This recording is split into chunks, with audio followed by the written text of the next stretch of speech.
Hey, nice. Um, I graduated in 2016. I feel like I saw you there. Yeah, your face is familiar.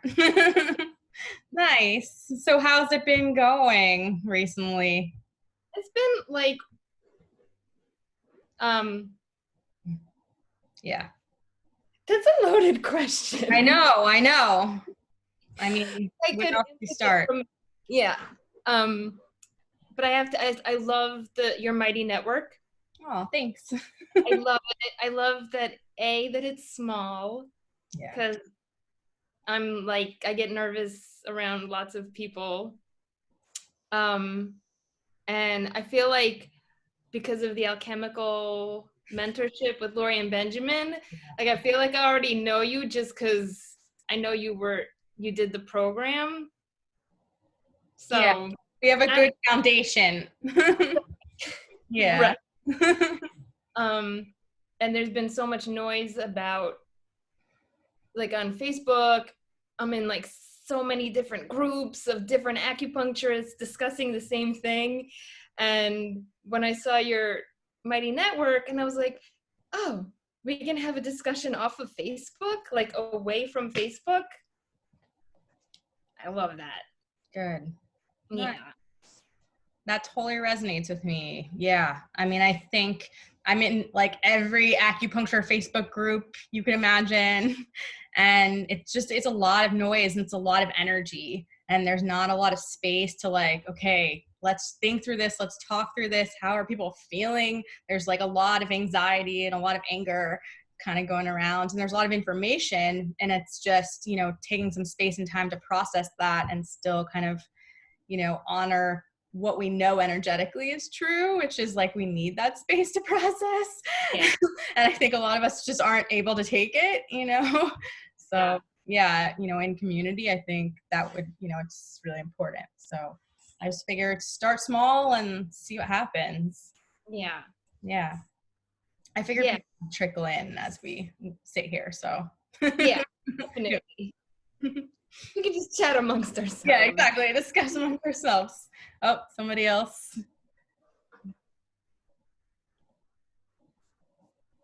Connecting. Hey, Jen, are you there?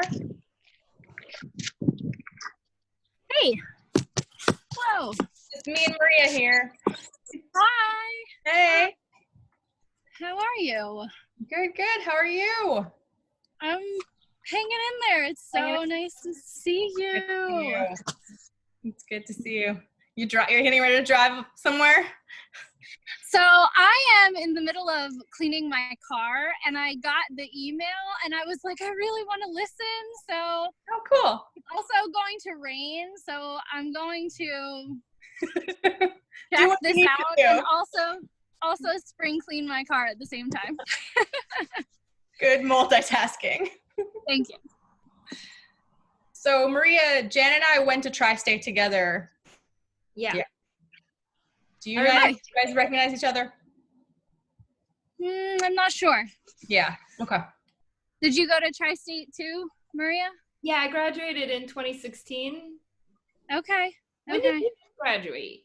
When did I graduate? I know, I was trying to think. I don't remember. I was there forever. Tabitha, what year did you graduate? I think it's 2013. Okay, I think I graduated in 2015, officially. I was sort of part-time for a few years. Right. Because I had a baby. Right. Yeah, I think that's right. I think that's when we. And you yep. Yeah, I did 4 years. Mm-hmm. Yeah.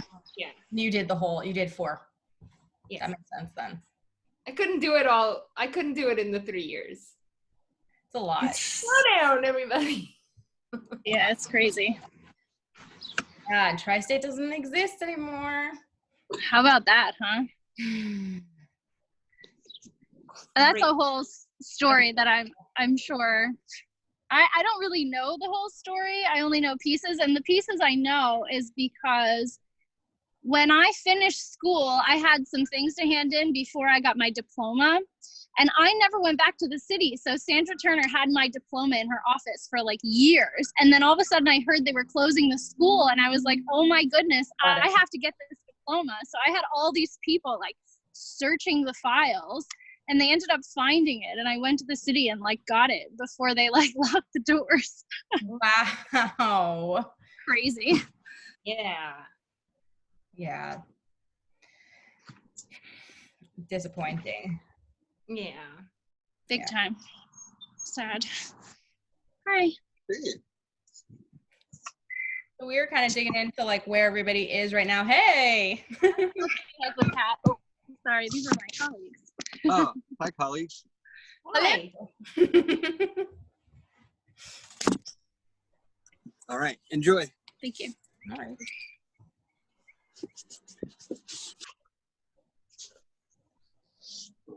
So I was just trying to get a sense of like where everybody is right now in terms of, you know, what's going on with people's practices, what are people worrying about? Well, one thing that I've been thinking about today is the reopening. And Jen, are you in New York? I'm actually, I'm in Pennsylvania. I live in New Jersey and I work in Pennsylvania. I live right on each side of the Delaware River. So that's where I am. Okay. So in New York, we're not essential at this time. And there's a lot of talk on Facebook, like I was saying to Tabitha, about being deemed essential. When can we reopen?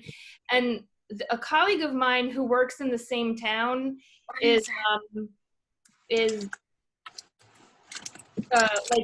she got a group of people, like a group of acupuncturists, to hire an attorney to help.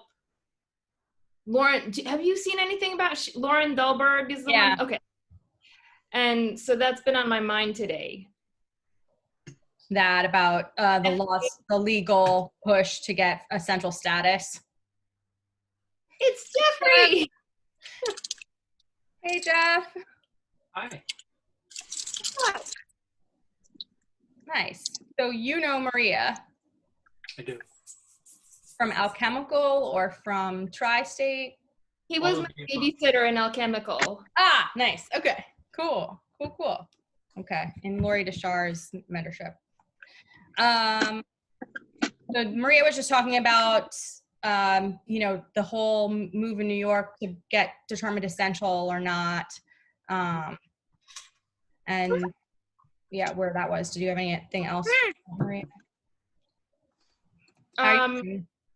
What's that? Do you have anything else on that? No, I don't know. I wasn't sure. So the question, now that she's brought up this attorney thing, and I was just wondering, what are the benefits of getting involved in that, or just waiting to see what happens? Yeah, because there's also ASNI trying to get our essential status as well. So there are merits of working with them too. Yeah. Where are you at with this stuff, Jeff? Practicing, not practicing, open, not open?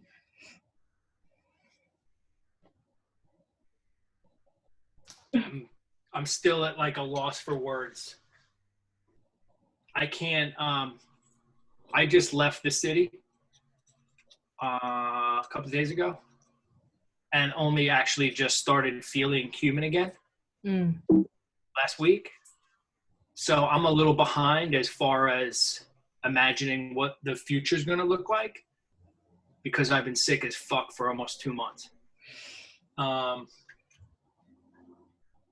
can't imagine going back to working where I did, which was a shared space with 8 rooms, with a lot of different practitioners working at one time, with a small little break room, which wouldn't hold comfortably more than 1.5 people, but sometimes there'd be 5 people in there.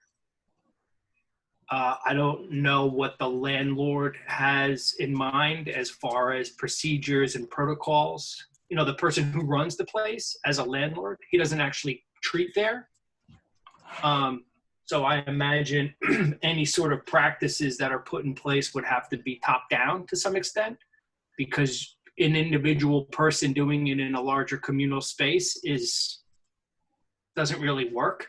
You know what I mean? Especially when there's so many touchable surfaces that other people are touching. I don't know where anybody else is that works there. I'm only in contact with, sorry, little guy's freaking out, with one other person who's kind of in the same position, can't really imagine going back. I might, in the summer I work out here out of my home, but I don't know what that looks like. Yeah. You know what I mean? Because it's also, I would be the only one working here, but now, I don't know if you can hear it or not, but there's a conference call going on in the background. And that's basically from 8:30. Well, the Zoom is going from 7:30 in the morning till about 7 at night. So I don't honestly, I don't know what any of it looks like. My wife's office, I don't think they're even thinking about going back into the office until September. And I think at which point, when they do think about it in September, they'll say, oh, maybe we should wait till spring. I have no idea. Yeah. So, essential, not essential. I honestly, I'm not sure how much of a difference it makes. It may, make a big difference, but at a certain point, it's paperwork and semantics to some extent. You know what I mean? Especially when, if you want to go to work, I'm sure we can rustle up an armed posse to stand in front of your office, as they do in other states. You know what I mean? So I would be willing. I don't have any firearms, but I would stand, if you want to open, Tabitha, I would stand in front of your office, maybe with a bat or something, and with some sort of t-shirt, some sort of patriotic t-shirt. That's where I am, is like, I'm not sure, I'm the only person in my practice, save my clinic manager. I'm still not sure how I feel about going back, and when it's safe to go back, and what that looks like, and whether I want to rush into it. Right. I'm on the side of, there's this component where I feel like if I open, I'm tacitly approving of being open, and all my patients are going to rush in, some of whom are immunocompromised, and they're going to make appointments whether I know how immunocompromised they are or not, and they're going to make appointments whether they're caring for people, and they're going to make appointments whether they have to take the subway to get to me, and it just raises the ante of people putting themselves at risk. Right. So there's a lot of, that just begs the possibility of, like, there's a lot of questions that need to be answered before you can even think about being opened. Like, what's the risk? How much do you want to be a part of assuming that risk for others? Yeah. Hey, Jen, are you practicing now?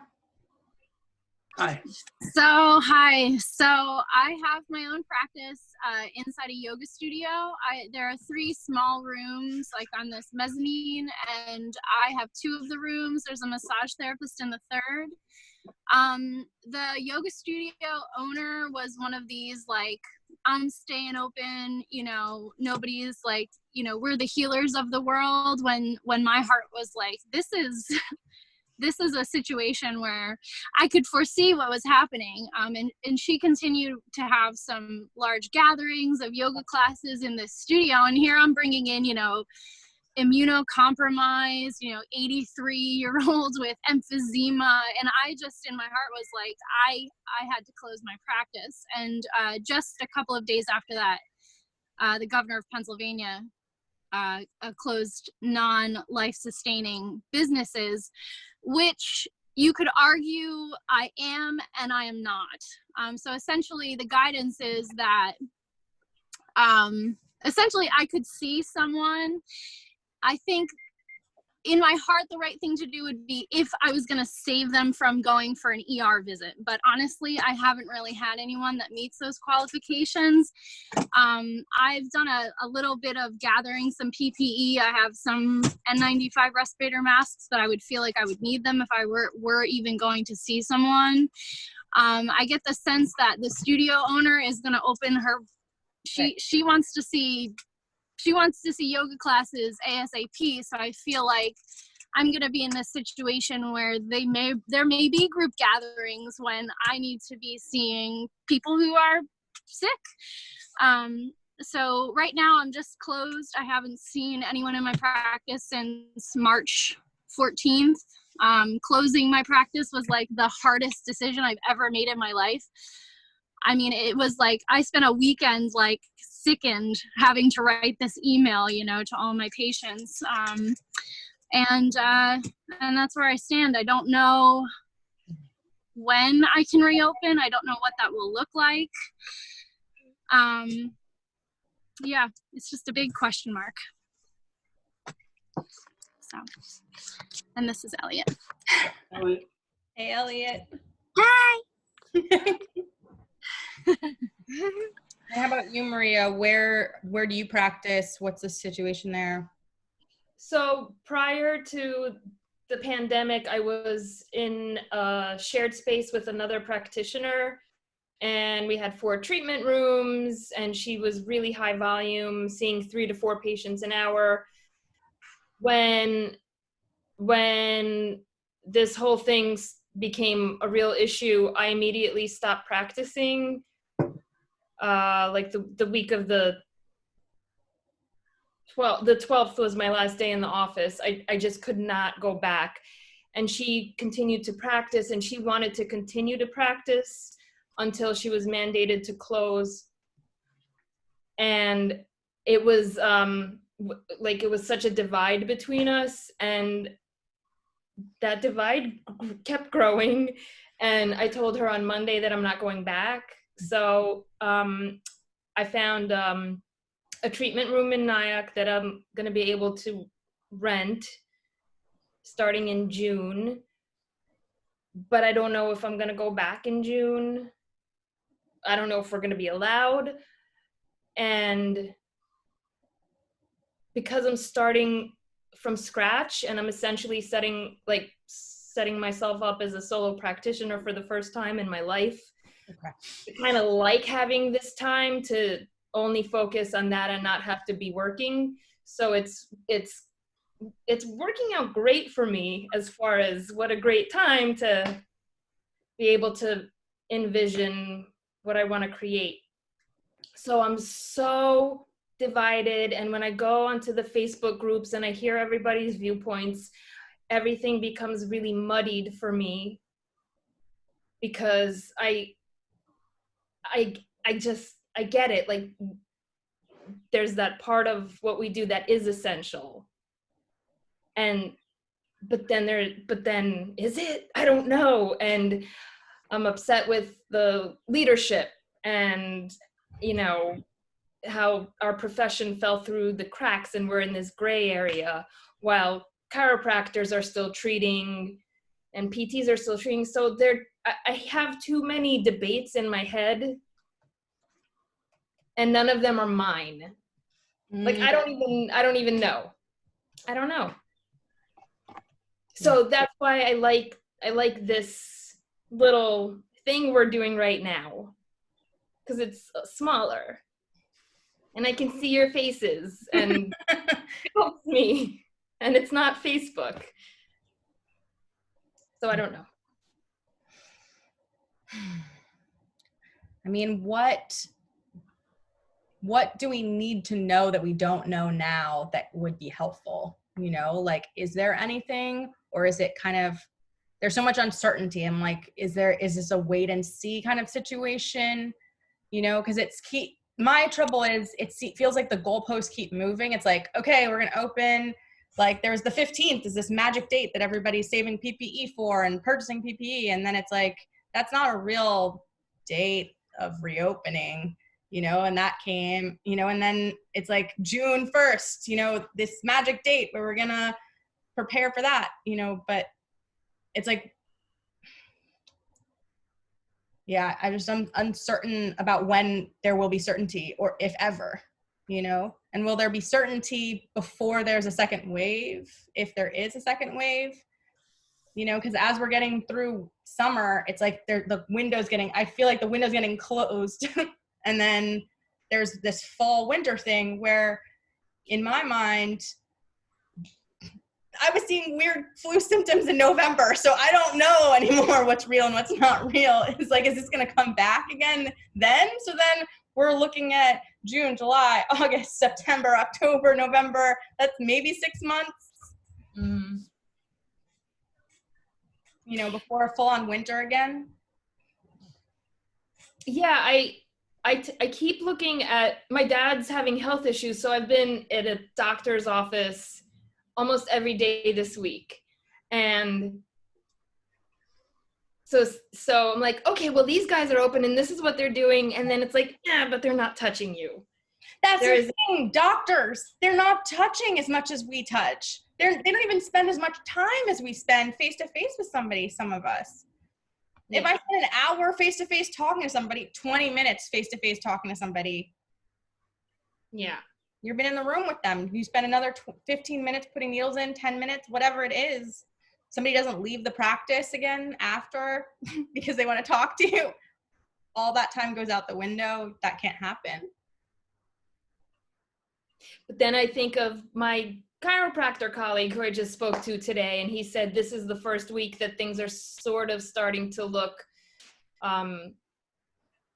like things are getting busier for him. And I'm like, but he's basically hugging people professionally, and you know, and he's not the least bit concerned. I don't even know if he's wearing any protective equipment. Like, I don't know if he wears a mask. I don't know.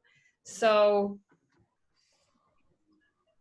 sometimes I wonder where the line is, because we're so sensitive, and like we tend to be an empathic type of person in this profession, and we have this capacity to take it in and all from so many different angles.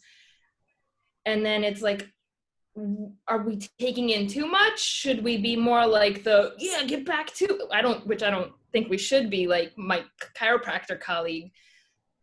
But I don't know, because if we're too sensitive about it, we'll never reopen.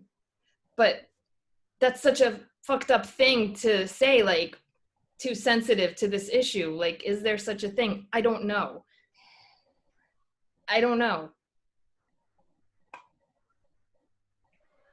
It seems like we need to figure out how to get comfortable with uncertainty and not knowing.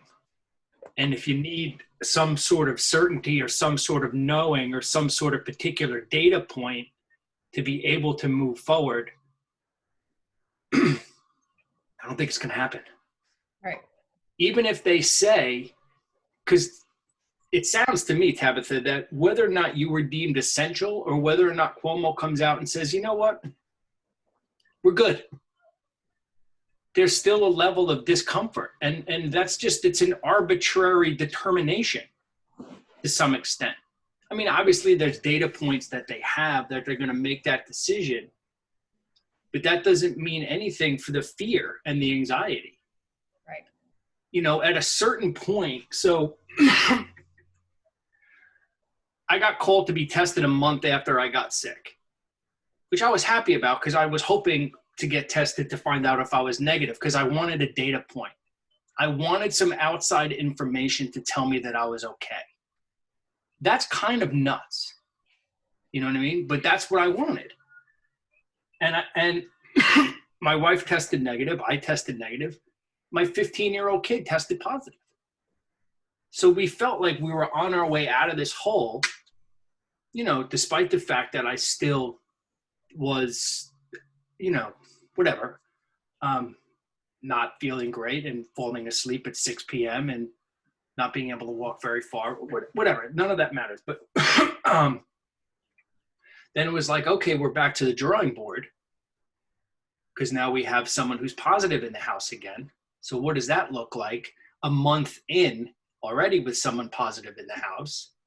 And then before we make any decisions, we need her to test negative,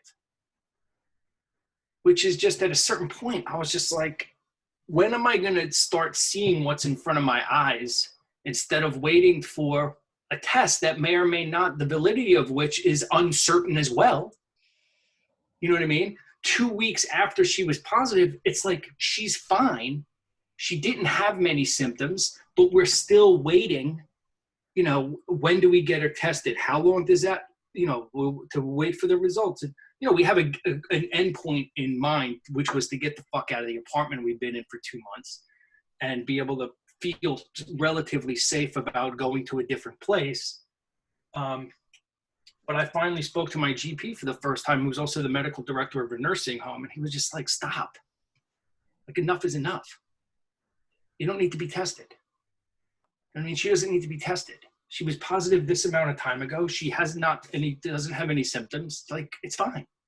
But I needed some sort of external. I mean, that's a small little example. But even with my friends, like, I can see my friend's house down the block. And it's like, who am I waiting for to make the announcement that I can go visit them? You know what I mean? And when they make that announcement, does that all of a sudden mean that pathophysiologically it's safe? Because fucking Cuomo said it was? Do you know what I mean? Like, okay, now it's safe. Yeah, go. Or what they're saying now is now it's unsafe, which I wholeheartedly believe because that's my tendency to believe anyway. I just had this long talk about my kid because she was like, how are you doing? I'm like, I'm kind of out of my mind. And this is why. And as we drove for 3 miles, I kept going. And I said, do you want to hear more? And she said, I do. And then she said, all of that is in the future. Mm. And I said, do you want me to give you my past track? Because I have one of those too, where my mind goes. And she was just like, wow. You know, and she's like, but everything's fine. Tough thing to believe. But I think that's what we're being called, at least that's what I'm being called to do. Maybe that's super risky. And I don't know what that looks like as far as interacting with another person today, next month, 2 months from now, 3 months from now. At what point in the future will it not feel risky? And can I even do what I do with a friggin' mask on? Yeah. Because I'm as unclinical. I go to great lengths to not be clinical. Like, can I do what I do with a mask on? One, can I get a mask on and without my glasses fogging up? Because it was a big problem I had when I was working in Nepal. And I was like, I can't do this. Mm-hmm. So I don't know. I mean, I really don't know. I feel like I've gotten like a fairly decent level of care from seeing the person that I see over FaceTime, but I also don't do herbs. And I'm also an acupuncturist, so he can say, you know, needle this point. And I could feel like, you know, it's a much different experience than actually being on the table.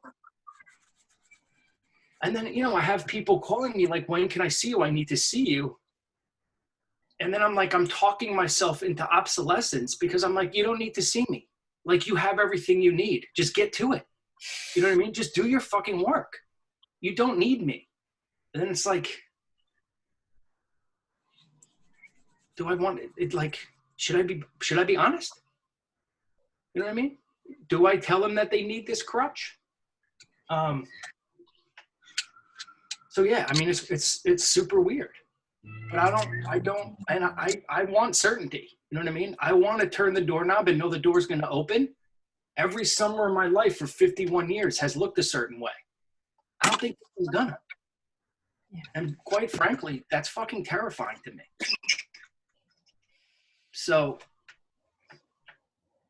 I don't know. There's not going to be, I can't wait for any certainty. And it's weird to even say like we're in like a different world where that kind of certainty. But the kids are fine. The kids are still they don't have that pattern where they expect the door to open every time you turn the knob. They're always surprised and delighted that it does. So maybe I got to get more like that and be delighted in however this summer is going to look. Instead of, you know, I'm in mourning, and I think, you know, a lot of us are going to be if we're not already. And honestly, I just spoke to a couple people today, and I was like, I don't even know if I feel like I'm up to treating people right now. You know?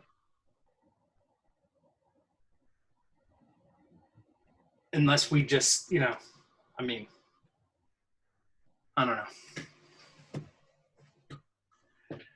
All that's to say, like, I don't care if right. Cuomo in the state says that I'm essential. It's irrelevant to me. Yeah. You know, because that's not what's keeping me from practicing. And my ego is not wrapped up in whether or not I'm essential and a PT is. It's like, it's really none of my business. And honestly, I got enough of my own bullshit, as you can talk to my kid about, as far as projections into the future and the past, that I need to worry about that. Like my ego and my identity and my everything else is wrapped up in a whole bunch of other things. You know, and then I think like, all right, when you don't have the summer that you've always had, that's like, is that the first stanza in the end of the world? You know, is that how that particular like dreadful song begins? With the first verse, you know, the summer we spent underground. It's like a Cormac McCarthy novel. So anyway, now I'm getting you. Now I'm, you know, you can see I digress. Hey, Anna, how you doing? You had some thoughts. I've had a lot of thoughts. And I mean, I'm so grateful, number one, to just have this discussion right now. So thank you, Tabitha, because I feel like I'm on an island. There just aren't, especially where I live in Pennsylvania, there aren't a lot of other acupuncturists. My phone broke during this whole thing, and one of the blessings is I stopped going on social media, and I found that my life was so much better for that. So I haven't gone back on to continue reading these discussions of, are we essential, aren't we essential? It was making me sick.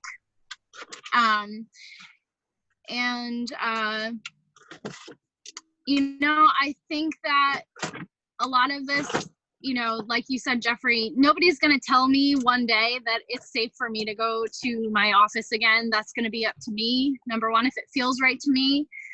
And I guess in my head, I keep mulling over like different steps. Like I just feel like maybe there's going to be slow steps that I take back into the office. Maybe I'm deluded thinking that I'm going back there anytime soon. I have a few people in mind where it's like, I can't bear to sit home and not treat these people. Like it sickens me, you know, to sit back and think that I'm doing the right thing by not being there for these people. But then where do you draw that line? Okay, well, I can help you, but I can't help you. And that's where I really get myself kind of confused, you know. And I don't have enough masks to treat the people I used to see. As you said, Jeffrey, there were a couple of days where I went into my office feeling a little under the weather before I decided I was never doing that again, and I wore a mask. And it felt so inauthentic and terrible to wear that mask that if I felt like I was getting sick, I just didn't go into the office anymore, because I was just never going to do that. I couldn't do what I do wearing a mask. So now I'm supposed to do that. So anyway, I just have a billion questions. rolling around in my head. And I'm just thinking that someday something is going to click, and slowly over time I'm going to inch into this new normal. But that inching hasn't stopped. You know, today I'm just taking in like all the beautiful daffodils that are popping up in my yard. And we did school out on the picnic table today. And it's a beautiful day. It's so warm. I'm just trying to I'm trying to hold on to the things about this that are good. You know, the time to slow down, the realization that I was running around so crazy, I was working so hard. I don't know if that was healthy. So it's a big time of reflection in so many ways. Yeah, that's all I have to say for now. Yeah. I don't have any big agenda. I was wondering about people, how are people feeling financially though? That was just what kind of popped up to me as one of the things that, you know, has influenced people's decisions about, you know, what they're doing when, or where that anxiety piece goes.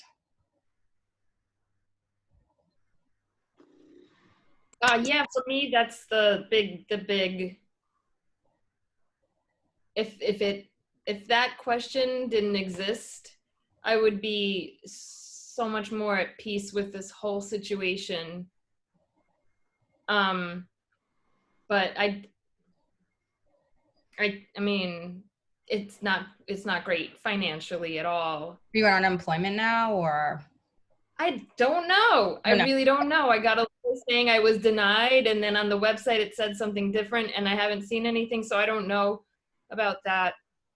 And I also kind of, because I said I'm not returning to the place where I was working before, like I just threw the life preserver off the boat. So I don't know what's happening. And financially I would like to be more, it's not the but the financial thing isn't making it easier to like be like, oh, we need to be essential and I have to go back in, people need me and I need the money. It's not like it's not helping with the clarity. Right. Yeah. I can speak. I'm totally confused. You know, when this all happened, there's items, people on them, and I was like, I'm just going to apply for all the things because I don't know if I'm going to get them. I don't want to not get them because I waited too long. So I got PPP. I got some idle money. I don't know how to use it. Fortunately, right now, my landlord is not expecting rent from me. However, I do contribute like 50% of my family's income. So fortunately, I do have a husband that's working, so I'm not completely, you know, destitute, but I don't know what's gonna happen. I'm wondering now if I can apply. So I can now get the PUA unemployment, but can I get that if I'm supposed to pay myself the PPP money? Can I get unemployment? I don't know. Do I need to hire a lawyer to figure it out? Like, why is this so complicated?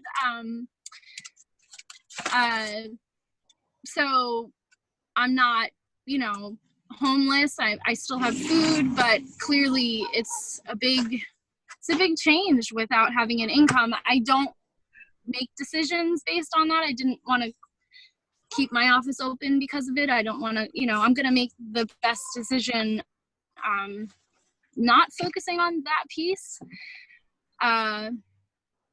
But I agree with what you said, Maria. I wish I didn't have to think about it. I wish I didn't have to think about that piece at all.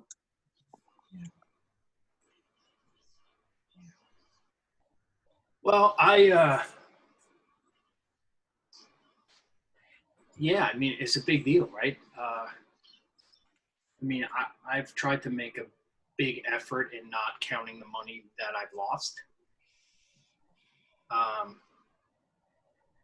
And Mm.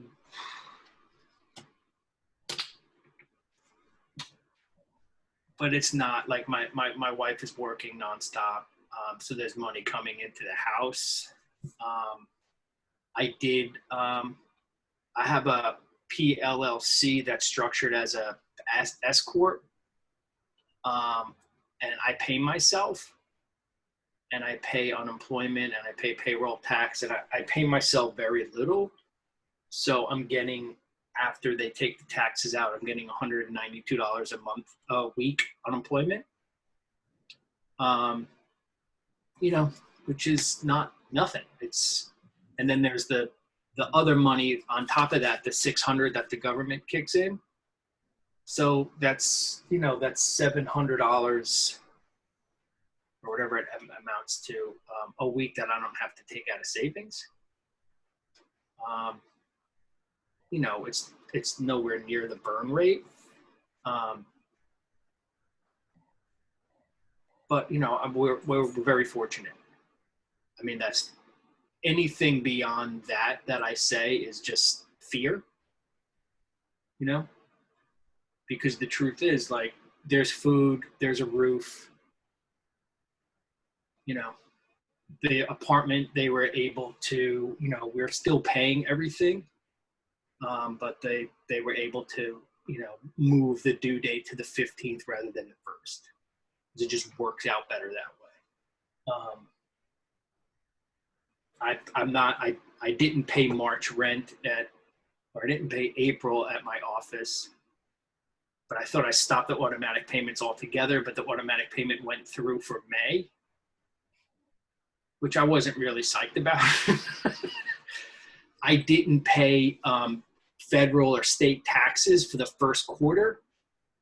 I filed my taxes and just said I didn't make any money. My accountant said, let's just claim you didn't make any money and we'll figure it out on the other end. Yeah. You know what I mean? So zero, because they were, you know, I was like, I would really rather not have to kick up that $2,000 right now, or whatever it was.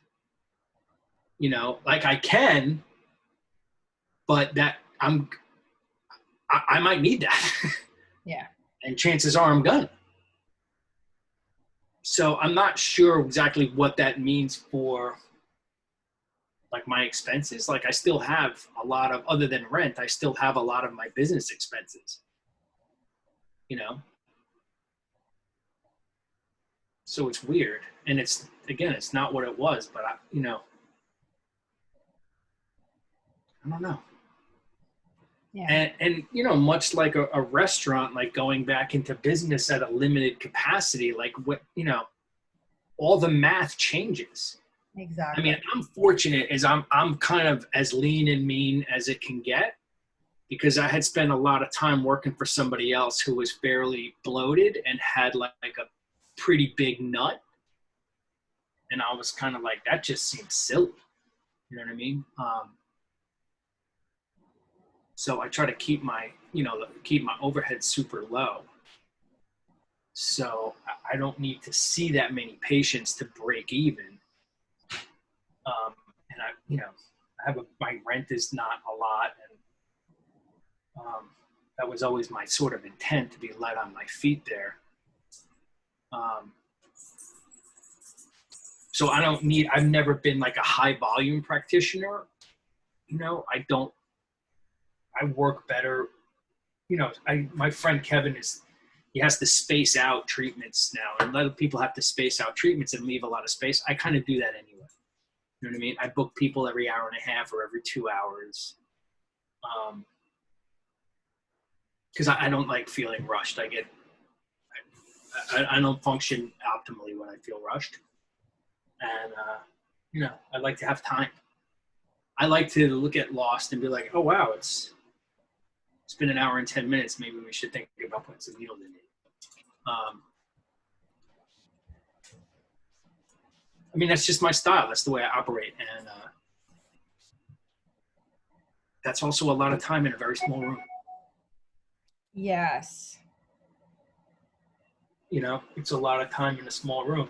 So then I was like, you know, maybe I'll set up a table on the lawn. One of my patients said that. She was like, maybe you could treat us outside. I'm like, okay. Are you taking off all your clothes so I can treat your back then? But yeah. Maybe I'll build a palapa. I mean, hey, this new world. Yeah. Or just do like community style. You know, on a bench on Riverside Drive. Just for the needles. Ay. Yeah, that's the piece too I'm wondering about. People who are small volume being in the room with somebody for long periods of time, people who are higher volume having to cut down and see fewer people and their math not working out. Yeah. Did anybody go to that Renegade acupuncturist group thing? They're like a Facebook group. Yeah, I don't know.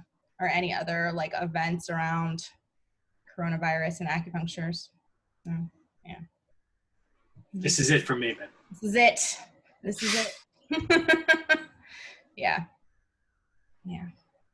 But thank you. I really appreciate it. It's been, I appreciate the forum, Tabitha. You're keeping busy in a very productive and helpful way. Thank you. I appreciate the energy you're putting into the whole Trying. endeavor. So yeah, we have 15-ish minutes left. Is there anything that people want to see in the group? Was this meetup helpful to people? Should we do it again? Are y'all like, nah? I would like to do it again. Okay, cool. Do it again. Do it again. Fun. Let's do it again. Nice. So we got 2 votes. I'm down.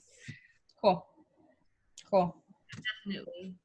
Does anybody, I mean, we've got like 34, 35 people in the group right now. I'm wondering I like the smallness of it and the like self-selection, but does anybody think, are there people who are missing, or are there people who we think would enjoy it who haven't heard about it? Like I'm trying not to like blast it everywhere because I don't want people to just come in and like, I want people to take it seriously, I guess, or like feel like it's valuable to them, not to come in and just be like, we're just going to complain and we're not really authentically being present. So, yeah, just let me know if you feel like the balance gets off or if there's anybody who's missing or, Okay.